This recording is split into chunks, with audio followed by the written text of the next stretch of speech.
नमस्कार दोस्तों, स्वागत है आपका अपने YouTube चैनल मिसल शिक्षा 065 पर। एक बार मैं फिर से हाजिर हूँ आपके सामने एक नया वीडियो लेकर के। पिछले वीडियो में हमने आप कोणों के बारे में सीखा, कोणों के समद्विभाजन के बारे में सीखा, पटरी प्रकार की सहायता से 10 अंश 20 अंश का कोण बनाने के लिए सीखा। आज हम रेखा को उसके दिए गए अनुपात में विभाजित करने की प्रक्रिया को जानेंगे कि किसी भी रेखा को उसके अनुपात में या जो अनुपात दिया गया हो उस अनुपात में कैसे विभाजित करते हैं। यह एक प्रमेय समझ लीजिए कि अगर मान लीजिए कोई दिया गया है, रेखा है, किसी नाप का रेखा है, 5 सेंटीमीटर का, 8 सेंटीमीटर का, 6 सेंटीमीटर का, या किसी भी नाप का रेखाखंड दिया हुआ है और ये कह दे उसको 2 संबंधे 3 के अनुपात में बांटिए, या 4 संबंधे 7 के अनुपात में बांटिए, 2 संबंधे 5 के अनुपात में बांटिए, यानी कि किसी भी अनुपात में बांटना हो तो हम किस प्रकार से बांटेंगे, आज उस प्रक्रिया को हम सीखेंगे। ये सबके लिए महत्वपूर्ण है। अब ये देखते हैं कि हम कैसे बांटेंगे उस चीज को। सबसे पहले ये देखिए, हम दिए गए नाप का रेखाखंड खींचेंगे। अगर मान लीजिए 8 सेंटीमीटर का रेखाखंड दिया हुआ है, जैसे मान लीजिए AB एक रेखाखंड है जिसका माप है 8 सेंटीमीटर। अब इस 8 सेंटीमीटर के रेखाखंड को हम 3 संबंधे 5 के अनुपात में क्या करेंगे, बांटना है। 3 संबंधे 5 के अनुपात में इस रेखाखंड को बांटना है। तो हम क्या करेंगे, सबसे पहले AB एक रेखाखंड खींचेंगे जिसकी पूरी लंबाई 8 सेंटीमीटर की होगी। पूरी लंबाई 8 सेंटीमीटर की होगी।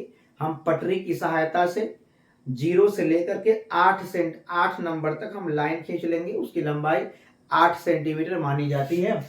फिर क्या करेंगे, हम पटरी की ही सहायता से न चांदा का प्रयोग कर सकते हैं, न जो है हम किसी नाप का कोण बनाएंगे। कोई भी अपनी अंदाज से एक न्यून कोण बनाता हो, यानी ऐसा कोण बनाएंगे कि जिसका मान जो है 90 अंश से छोटा हो। एक ऐसा एंगल जिसका मान 90 अंश से छोटा हो, यानी कि न्यून कोण बनाता हुआ एक रेखाखंड खींचेंगे। न्यून कोण बनाता हुआ एक रेखाखंड खींचेंगे। अब क्या करेंगे, 5 + 3 कितना होता है, 8 होता है। 5 + 3 = 8। 5 + 3 बराबर कितना होता है, 8 होता है। अब हम क्या करेंगे, बिंदु A को केंद्र मान करके, बिंदु A को केंद्र मान करके किसी भी नाप का, ये नहीं कि 8 सेंटीमीटर का है तो एक 3 सेंटीमीटर का चाप लगा दीजिए, एक 5 सेंटीमीटर का चाप लगा दीजिए, ऐसा नहीं है। आप जो है किसी भी नाप का, छोटा बड़ा किसी भी नाप का जो कोण बनाता हुआ रेखाखंड जा रहा है उस रेखाखंड पर जो है एक चाप लगाएंगे। फिर उसी प्रकार से वहीं से फिर दूसरा चाप, तीसरा चाप, चौथा चाप, पांचवा चाप, छठवां चाप, सातवां चाप, 8वां चाप, यानी कि हम इसको क्या करेंगे, इस पर हम 8 चाप लगा देंगे। 5 + 3 8। 1 2 3 4 5 6 7 8। मान लीजिए यह A1 A2 A3 A4 A5 A6 A7 A8 है, यानी कि इस प्रकार से हम 8 चाप लगा दिए। अब हम क्या करेंगे, जो लास्ट वाला हमारा चाप है A8 को हम B से मिला देंगे, यानी कि B का मतलब क्या हो गया, इस हम पटरी की सहायता से इसको ऐसे मिला देंगे। तो ये हमारा लास्ट पॉइंट हो गया, जो हमें लास्ट में 8 है। ठीक, ये हमारा लास्ट पॉइंट हो गया। अब हमें 3 संबंधे 5 बांटना है, तो हम लास्ट से 5 गिन लेंगे। 1 2 3 4 5। 5 खाना हमारा ये हुआ, यहां पर आ रहा है। हम क्या करेंगे, इस A3 वाले को देख लीजिए, बिंदु A8 को केंद्र मान करके यहां पर एक चाप लगा देंगे। एक चाप लगा दिए। जिस दूरी का हम चाप लगाए हैं जिस दूरी का हम चाप लगाए हैं वही चाप उठा करके हम A3 पर लगा देंगे इस प्रकार से। तो यहाँ देख रहे हैं उस चाप का स्वरूप कुछ और है, यहाँ इस चाप का स्वरूप कुछ और है। यहाँ पे चूंकि वह दो रेखाओं पर कट रहा है, यहाँ पर कोई दूसरी रेखा है नहीं कि कटेगा, तो हम क्या करेंगे, अब जब चाप लगाए हैं तो इन दोनों रेखाओं के बीच की एक दूरी मिल गई हमको। जब दूरी मिल जाएगी, ये 2 पॉइंट मिले हमको, अब हम प्रकार की सहायता से, उसी प्रकार की सहायता से इस दूरी को हम नाप लेंगे। नापने का मतलब एक जगह नोक रखेंगे, एक जगह पेंसिल रखेंगे, इसको हम नाप लेंगे। नापने के बाद उठा करके ले आएंगे और यहाँ पर जहां ये चाप कटा हुआ है यहाँ पर नोक रख करके फिर जो है एक दूसरा चाप हम लगा देंगे जो इस चाप को यहाँ पर काट देगा। अब इस कटे हुए भाग को ऐसे हम मिला देंगे।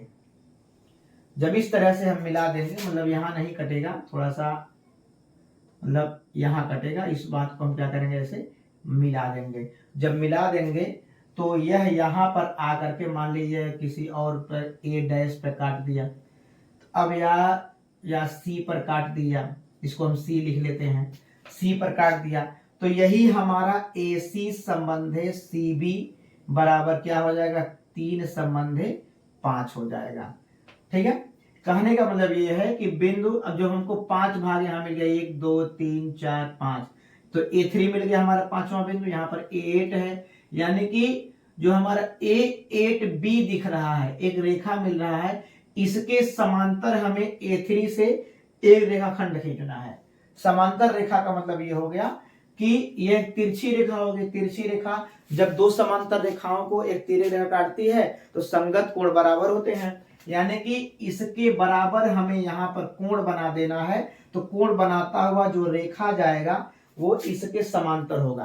तो जब समांतर होगा तो इसको भी कहीं कहीं जाकर काटेगा, तो वही पॉइंट हमारा, चूंकि यह भी हमारा 3 संबंधे 5 हो गया, तो यह भी हमारा 3 संबंधे 5 ही माना जाएगा।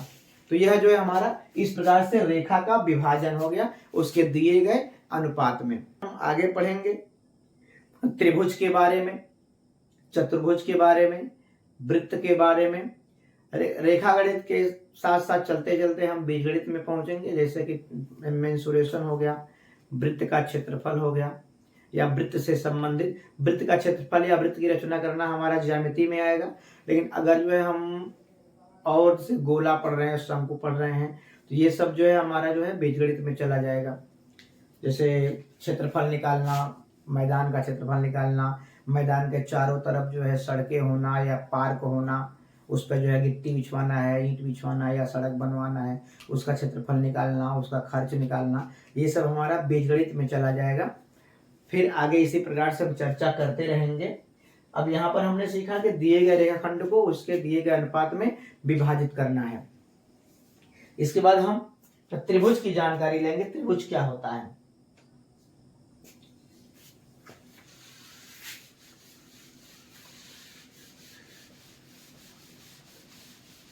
मेरी जमी अफसोस नहीं जोती मेरे सौंदर्य कहीं।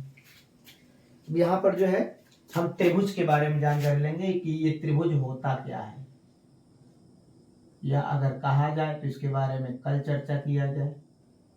त्रिभुज क्या होता है? त्रिभुज को इंग्लिश में ट्रायंगल बोलते हैं।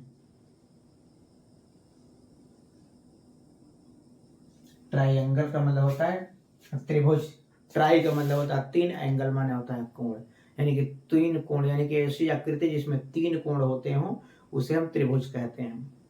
तो त्रिभुज की परिभाषा सुन लीजिए। 3 भुजाओं से घिरी हुई बंद समतल आकृति को त्रिभुज कहते हैं। 3 भुजाओं से घिरी हुई बंद समतल आकृति को त्रिभुज कहते हैं। इस बात को नोट कर लीजिएगा। 3 भुजाओं से घिरी हुई बंद समतल आकृति को त्रिभुज कहते हैं। अगर वह आकृति समतल नहीं है, 3 बीमीय है, तो वह प्रिज्म का काम करेगा, त्रिभुज का काम नहीं करेगा। समतल आकृति है यानी कि जिसमें केवल और केवल 2 बीमाएं होंगी। किसी भी आकृति में बीमाएं होती हैं, किसी में जो है 3 बीमाएं होती हैं, किसी में जो है 2 बीमाएं होती हैं। तो जो समतल आकृति होता है उसमें 2 बीमाएं होती हैं। तो तीन भुजाओं से घिरी हुई बंद समतल आकृति को हम त्रिभुज कहते हैं। तो हमारा जो त्रिभुज होगा वो इस आकृति का होगा। यहाँ चेक कर सकते हैं, ये तीन भुजा है, इसमें ए बी सी, ये तीन भुजा है। इस आकृति को, बंद आकृति को हम त्रिभुज, बंद रहेगा आकृति, अगर खुला रहेगा तो वह त्रिभुज मान्य नहीं होगा, वो त्रिभुज की श्रेणी में नहीं आएगा। तो तीन भुजाओं से घिरी हुई बंद समतल आकृति को त्रिभुज कहते हैं। एक बार फिर से सुन लीजिए, तीन भुजाओं से घिरी हुई बंद समतल आकृति को त्रिभुज कहते हैं। अब इस त्रिभुज में देख रहे हैं कि तीन भुजाएं हैं। हमने परिभाषा में बताया तीन भुजाओं से घिरी हुई बंद समतल आकृति को त्रिभुज कहते हैं, यानी कि तीन भुजाएं होती हैं। इस त्रिभुज में तीन भुजाएं हैं। नाम के द्वारा दिख रहा है, देखिए नाम में है, हिंदी नाम में दिख रहा है त्रिभुज यानी तीन भुजाएं, और अंग्रेजी वाले नाम में आ गया ट्राइएंगल यानी कि तीन कोण। यानी कि इसमें क्या होगा, तीन भुजा होगी और तीन कोण होंगे। त्रिभुज में तीन भुजाएं होती हैं और तीन कोण होते हैं। इस प्रकार से जहां पर हमारा कोण बनता है उसके बाहरी भाग को जो हम शीर्ष बोलते हैं, इंग्लिश में इसको वर्टिसेज बोलते हैं। शीर्ष, ये भी शीर्ष है, ये भी शीर्ष है। इसके अंदर वाले भाग को हम कोण बोलते हैं, इसके अंदर वाले भाग को हम कोण बोलेंगे, इसको भी कोण बोलेंगे, और ये हमारा जो तीनों सिरा है इसको हम शीर्ष बोलेंगे। तो तीन भुजाएं हो गई, तीन कोण हो गए, तीन शीर्ष हो जाएंगे। अब इस प्रकार इस बंद आकृति के अंदर ध्यान रखिएगा, ये जो इसके अंदर आकृति बंद है ये त्रिभुज है। ये जो है किनारे जो लाइनिंग दिख रही है त्रिभुज नहीं है, इसको त्रिभुज कहते हैं। ये जो फील्ड आपको मिल रहा है, एक टुकड़ा मिल रहा है, ये त्रिभुज का है। अब जो है देखते हैं त्रिभुज कितने, जो अंदर का भाग है त्रिभुज के अभ्यंतर भाग कहलाता है, और बाहर वाला भाग जो बहिर्भाग या बहिर्भाग कहलाता है, बाहरी भाग कहलाता है। अब हम त्रिभुज के प्रकार के बारे में पढ़ेंगे, त्रिभुज कितने प्रकार का होता है। तो चूंकि त्रिभुज में तीन भुजाएं होती हैं, तीन कोण होते हैं, तो जाहिर सी बात है कि तीनों भुजाएं अलग अलग हो सकती हैं। दो भुजा बराबर हो सकती है, तीन भुजा बराबर हो सकती है, या तीनों कोण बराबर हो सकते हैं, दो कोण बराबर हो सकते हैं, या कोई कोण बराबर नहीं हो सकता है। तो कोणों के आधार पर भी हो सकता है और भुजाओं के आधार पर भी हो सकता है। कोणों के आधार पर त्रिभुज तीन प्रकार का होता है, भुजाओं के आधार पर भी त्रिभुज तीन प्रकार का होता है। इस प्रकार से हमारा पूरा त्रिभुज कुल 6 प्रकार का हो गया, तीन कोणों के आधार पर, तीन भुजाओं के आधार पर। अब इसके बारे में बाकी जानकारी जो है हम कल आपको देंगे।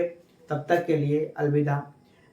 अधिक जानकारी के लिए हमारे चैनल को सब्सक्राइब कीजिए, वीडियो को लाइक करिए, कमेंट करिए और शेयर करना मत भूलिए। साथ ही साथ बेल आइकन भी दबाते रहिए ताकि डाले गए वीडियो का नोटिफिकेशन सबसे पहले आप तक पहुंचता जाए। धन्यवाद।